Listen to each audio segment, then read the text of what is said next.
주님 찬양해. 나의 영원한 생명 대신 예수님 목소리 높여 찬양. 주님 한 분만으로, 주님 한 분만으로 나는 만족해. 나의 모든 것 대신 주님 찬양해.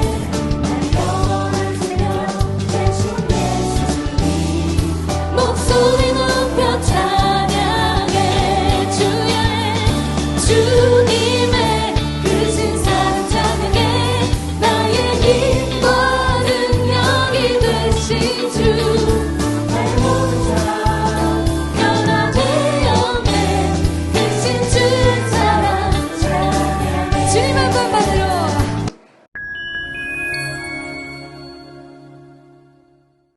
주님 한 분만으로 만족한 오늘 하루 되시기를 바랍니다. 오늘 함께 나눌 말씀은 빌립보서 3장입니다. 빌립보서는 우리가 살아내고 확대해야 할 그리스도에 대해 기록하고 있습니다. 빌립보서에는 기쁨의 서신이라는 별명이 붙을 만큼 기쁨은 빌립보서 전체의 주제라고 할 수 있습니다.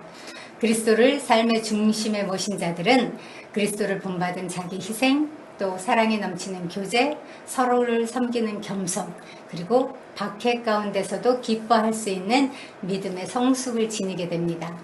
그것을 증명이라도 하듯이 3장 1절은 끝으로 나의 형제들아 주 안에서 기뻐하라 라는 명령으로 시작합니다. 솔직히 환경을 바라보면 바울은 지금 기뻐할 만한 일이 하나도 없습니다.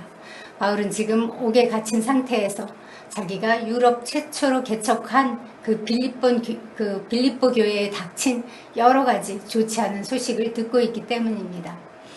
빌립보 교회는 외부의 핍박과 바울의 수감, 그리고 율법주의자들의 유혹으로 지금 분열될 위기에 처해 있습니다. 게다가 바울은 언제 처형될지 모르는 자신의 처지 때문에 불안하고 초조한 상태였을 것입니다. 그럼에도 불구하고 그는 기뻐하고 있습니다. 그는 1장에서 빌립보 교회를 위해 간구할 때마다 너희 무리를 위하여 항상 기쁨으로 간구한다고 말했고, 또 악한 자들이 바울을 괴롭히려는 불순한 의도로 그리스도를 전파하는데도 그리스도가 전파되는 그것으로서 자기는 기뻐하고 또 기뻐한다고 말했습니다. 심지어 2장에서는 빌립보 교회를 위해 자기 목숨을 전제로 바칠지라도 기뻐하고 기뻐하리니 너희도 나와 함께 기뻐하고 기뻐하라고 말합니다. 그러면서 자기가 지금 3장에 와서 또 기뻐하라는 말로 이 서신을 시작하고 있습니다. 그가 이렇게 기뻐하라는 말을 반복하고 또 반복해서 쓰는 것이 자기에게는 전혀 수고롭지가 않고 너희에게는 안전하다라고 1절에서 말합니다. 어떻게 이럴 수 있을까요? 바울 역시 우리와 성정이 같은 사람인데 말이죠. 여기에 그 비결이 있습니다. 그는 단순히 기뻐하라고 말하지 않습니다. 주 안에서 기뻐하라고 말합니다. 이는 우리의 기쁨의 근거가 내가 처한 상황이나 형편에 의한 것이 아니라 주 안에 있다는 뜻입니다. 주 안에서. In Christ라는 표현은 성도가 누릴 기쁨의 기초이자 이유가 됩니다. 또 주 안에 있다는 말은 주님과 연합된 우리의 구원과 우리의 신분, 우리의 위치를 보증해주는 말이기도 합니다. 우리가 어떠한 상황과 환경 속에서나 흔들리지 않고 무너지지 않고 굳건하게 서서 사단의 모든 공격을 능히 이겨내고 기뻐할 수 있는 까닭은 주 안에 있기 때문입니다. 그래서 선지자 느헤미야는 여호와를 기뻐하는 것이 너희의 힘이니라 라고 말했습니다. 기쁨이 우리의 안전장치입니다. 이렇게 상황을 초월하는 기쁨이 있었기에 바울은 감옥에서도 기뻐할 수 있었고 초대교회 성도들은 기꺼이 순교할 수 있었던 것입니다. 몸은 갇혀도 기쁨은 갇히지 않습니다. 몸은 죽여도 복음은 죽일 수 없습니다. 이 기쁨은 하나님의 영원한 속성이고 하나님께서 믿는 자에게 주시는 성령의 열매이기 때문입니다. 매일 말씀을 통해서 또 예배를 통해서 기도를 통해서 성도 간의 교제를 통해서 이런 기쁨을 누리는 저와 여러분이 되기를 소망합니다. 이 아침 빌립보서 말씀을 통해 과연 내 기쁨의 근원은 어디에 있는가? 나는 진정 감정이나 상황에 상관없이 오직 주님 한 분만으로 만족하고 기뻐할 수 있는가?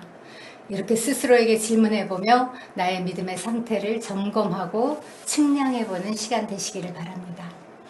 2절에서 바울은 개들을 삼가고 행악하는 자들을 삼가고 몸을 상해하는 자들을 삼가라 라고 말합니다.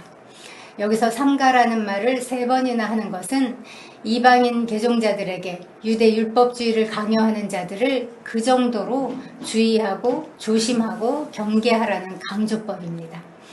왜냐하면 그들이 바로 하나님이 주신 기쁨을 노략질하는 자들이기 때문입니다. 율법주의자들은 믿음으로 의롭게 되는 이 신칭의의 복음을 배척하고 오히려 율법을 지키고 할례를 받아야 구원을 받는다고 빌립보 성도들을 현혹시켰습니다.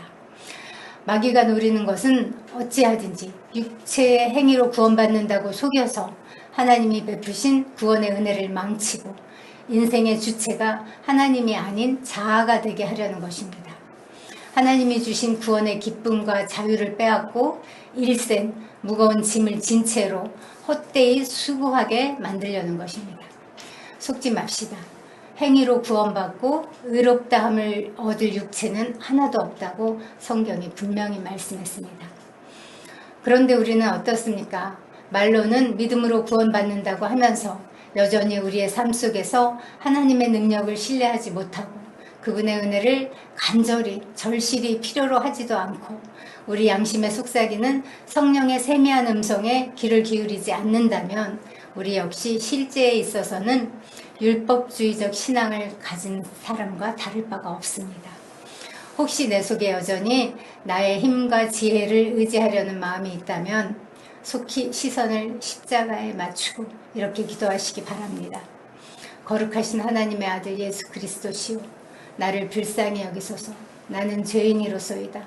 주 예수여 오시옵소서. 당신의 은혜만이 나를 살릴 수 있습니다. 이렇게 기도하시기 바랍니다.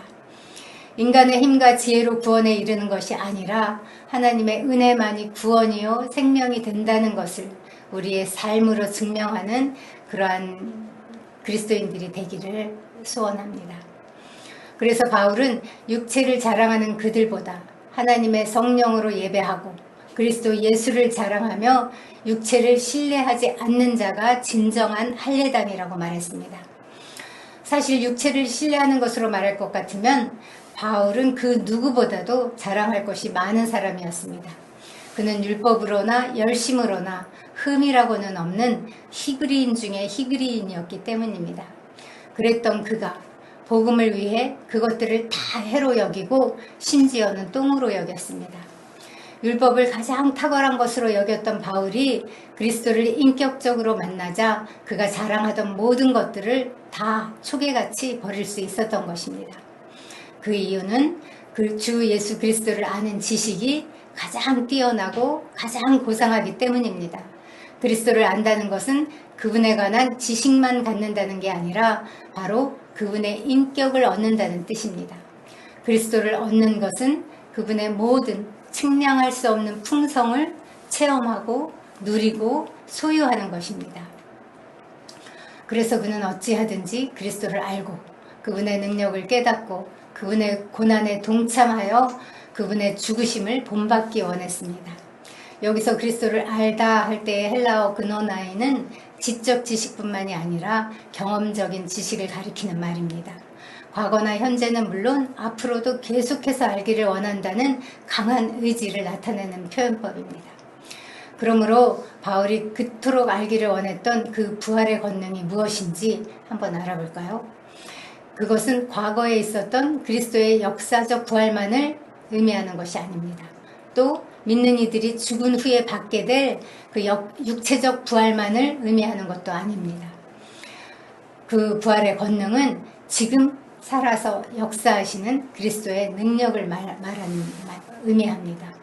이 부활의 능력은 그리스도인들로 하여금 새로운 생명 가운데서 새로운 삶을 살도록 만들어줍니다. 바울이 그 부활의 권능을 그의 개인적인 삶의 현장에서 경험했던 것처럼 우리도 우리의 삶의 자리에서 구체적이고 또 실제적으로 이 부활의 권능을 경험하면서 살기 원합니다. 그리고 그리스도의 고난에 참여한다는 것 역시 단순히 그리스도의 대속적 죽음만을 의미하는 말이 아닙니다. 그리스도인들이 예수를 믿음으로써 경험하게 되는 내외적인 모든 고난을 다 포함하는 말입니다. 실제로 바울은 그리스도를 증거하기 위해서 매맞았고 주렸고 목말랐고 추위와 헐벗음을 당했습니다. 그는 이 모든 것을 견디는 것을 주저하지 않았습니다. 바울은 그 고난을 감수하면서 그리스도의 죽으심을 본받기 원했던 것입니다. 그의 죽으심을 본받는 것은 그 고난의 참여함보다 더 직접적이고도 더 심도 있는 단계입니다. 이것은 단순히 그리스도의 고난에 참여하는 정도가 아니라 자신의 옛사람을 그리스도와 함께 장사 지내고 그리스도의 새로운 부활의 생명과 연합해서 계속 성장해 나가는 것까지를 포함하기 때문입니다. 그리스도의 죽으심을 본받는 것이 부활에 이르는 유일한 방법입니다. 그래서 바울은 어떻게 해서든지 죽은 자 가운데서 부활에 이르기를 소원했습니다. 이를 위해 그는 오직 한 가지 일에 집중한다고 말합니다. 곧 뒤에 있는 것은 잊어버리고 앞에 있는 것을 잡으려고 표대를 향하여 그리스도 예수 안에서 하나님이 위에서 부르신 부름의 상을 위하여 달려가는 것입니다. 위에서 부르신 부름의 상이란 경주 뒤에 있을 영광을 나타내는 표현입니다. 그리스도 안에서 이루어질 구원의 완성을 시사하는 표현입니다. 그 상은 어떤 물질적인 보상이 아니라 부활에 이르는 것입니다. 빌립보서는 우리에게 그리스도를 점진적으로 체험하는 것을 계시합니다. 1장에서는 그리스도의 영에 넘치는 공급으로 우리 영이 거듭나서 구원에 이르는 것을 체험하게 했다면 2장에서는 그리스도의 생각을 품음으로 우리의 혼생명이 변화되는 것을 체험하게 했습니다. 그리고 3장에서는 우리가 마지막으로 체험할 단계인 몸의 변화에 대해서 이야기합니다. 21절입니다. 그는 만물을 자기에게 복종하게 하실 수 있는 자의 역사로 우리의 낮은 몸을 자기 영광의 몸의 형체와 같이 변하게 하시리라. 할렐루야. 이 영광스러운 부활의 몸이 우리에게 상으로 주어질 것입니다. 그리스도께서 재림하실 때 우리의 낮고 비천한 몸은 그리스도의 영광의 몸으로 완전히 변화될 것입니다. 여기서 이 낮은 몸은 우리가 지금 이 땅에 살면서 갖고 있는 죄짓기 쉬운 욕망, 죽음, 질병, 고난 등의 무방비한 상태로 놓여져 있는 이 연약한 육체를 말합니다. 그리스도께서 재림하실 때 현재의 이 썩어질 몸은 주님이 부활하실 때 입으셨던 그 영광의 몸, 썩지 아니할 몸, 신령한 몸으로 변화될 것입니다. 이 몸의 구속을 통해 우리는 드디어 영혼, 육, 전 존재가 그리스도를 체험하게 될 것입니다. 사랑하는 성도 여러분, 우리의 자랑과 소망은 하늘에 있습니다. 우리의 시민권이 하늘에 있기 때문입니다.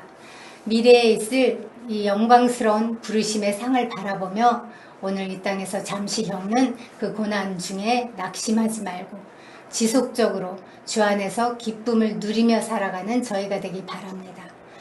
주께 대한 소망을 가지고 주님으로 말미암아 나타나게 될 그 영광을 사모하면서 주님을 전적으로 의지하는 신앙 가운데서 오늘 하루도 기쁨 충만한 날 되시기를 기도합니다. 기도하겠습니다. 하나님 감사합니다. 환경과 조건과 상관없이 오직 주 안에 있음으로 우리가 기뻐할 수 있는 이 놀라운 비결을 오늘 알려주셔서 감사합니다.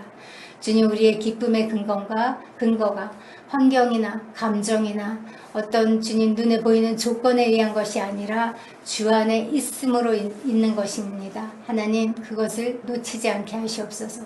주님, 이 말씀으로 계시하신 이 비결을 우리의 실제 삶의 현장에서 경험하며 살아내는 저희에게 도와주시옵소서.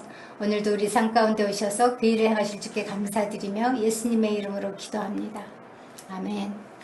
이제 공동체를 위해 기도하겠습니다. 우리 공동체 가운데는 정말 여러 가지 어려움에 처한 지체들이 있습니다. 그들을 위해 기도할 때에 어떤 어려운 환경 가운데서도 기쁨을 잃지 않고 주 안에 거함으로 이겨내는 지체들 되게 해달라고 그렇게 기도하시겠습니다. 그것들은 다 잠깐 지나갑니다. 그런데 우리에게는 이 영원한 이 약속이 있습니다. 바꿀 수 없는 그 영원한 기쁨의 근거가 이미 우리에게 주어졌습니다. 그들을 품고 주님 앞에 올려드리며 함께 기도하시겠습니다.